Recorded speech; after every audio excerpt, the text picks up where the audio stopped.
Hello everyone, good morning সবাইকে। আমি রান্না করছি টমেটো মাছের ঝাল। এবার এটা কষানো হয়ে গেলে এখানে আমি পরিমাণ মতো জল দিই।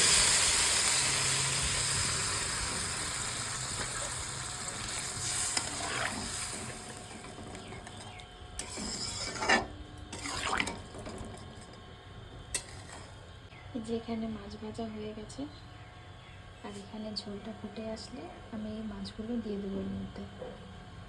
এবার এখানে ঝোলটা ফুটে এসছে, এবার মাছগুলো আমি দিয়ে দিলাম। দিয়ে হালকা মাছটাকে নাড়াচাড়া করবো। ঝোলটা প্রায় হয়ে এসছে, এবার নামানোর